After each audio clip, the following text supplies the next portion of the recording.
Guys, today I'm going to be talking about my labor and delivery story and what happened and the whole process. So let's just get started.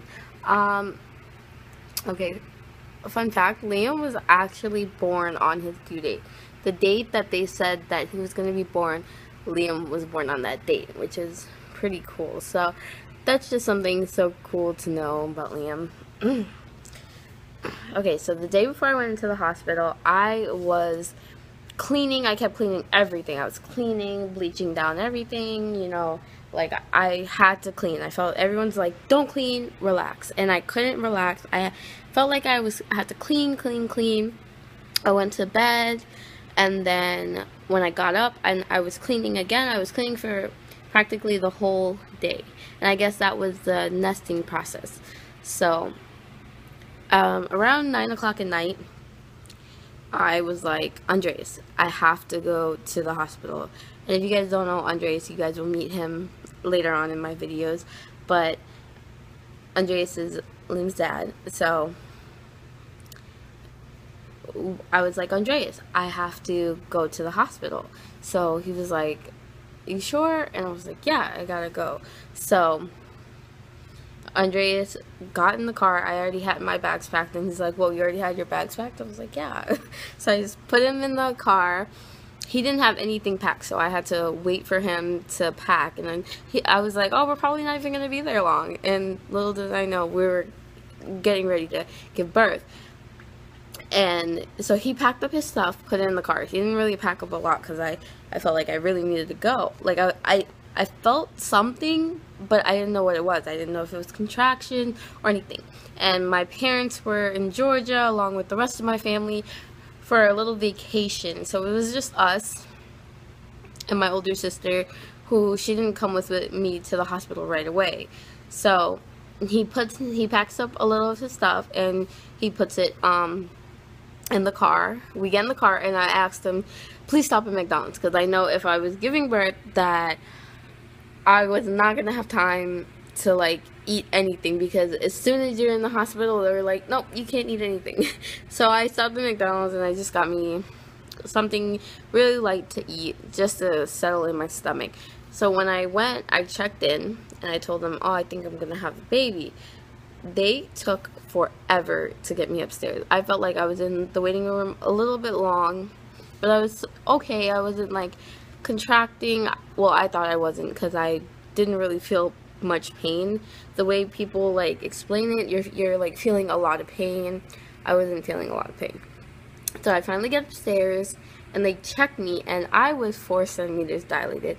So they're like, oh, you're gonna have to stay. So, which I kind of figured. And then they kept asking me, do you feel the contractions? And I'm like, nope, I don't really feel it. Like, I didn't feel the contractions. I don't know why. I didn't feel it. So we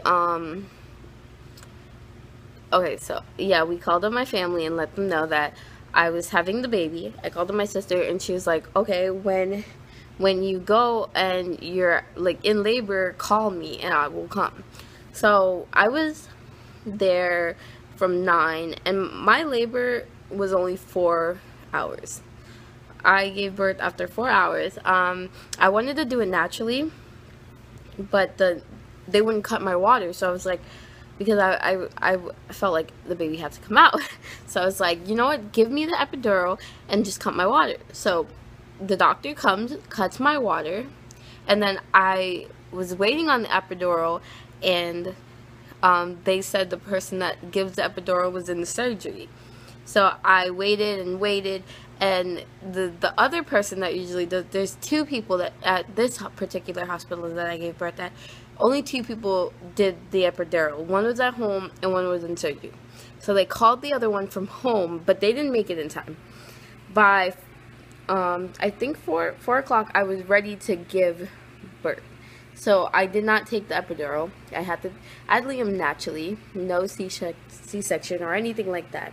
Liam came out naturally, and he was 8 pounds 8 ounces at birth, and my delivery was so easy. I didn't scream or anything. I kind of just pushed him out, and as soon as he was out, I was ready to go back to sleep. It was completely easy, and I feel very, very lucky that I had an easy pregnancy. I had an easy labor and delivery, you know. It was just really easy for my pregnancy. I was never on bed rest or anything like that, and I had Liam completely natural. So yeah, that's just what happened. I did have low iron when I was pregnant, and thanks to Andreas, like, he made sure I ate right, and, you know, got the iron that I needed in my system to have, you know, perfect iron, because they said if I didn't get my iron up, then I would probably have complications in my delivery. So thank you to Andres for being such an amazing boyfriend and making sure that I had the right necessities, the right food in my system that I needed. So that's basically my labor and delivery story. It was nothing exciting. Of course it was exciting because I had a baby, you know, I have Liam, but other than that, my labor and delivery story was very boring. I slept through the whole time that I was, like, before labor, the 4 hours, I literally just slept through it. I woke up like twice, and then the second time I woke up, I was like, oh, I gotta go to the bathroom, and they were like, nope, it's time. I was 10 centimeters dilated exactly. Liam was ready to come out. He did have the umbilical cord wrapped around his neck, but it was nothing major. They just unwrapped it, and he was perfectly fine, and I wasn't in the hospital for long, so I really had a very, very easy pregnancy. I couldn't complain. So thanks you guys for watching, and I will see you in my next video.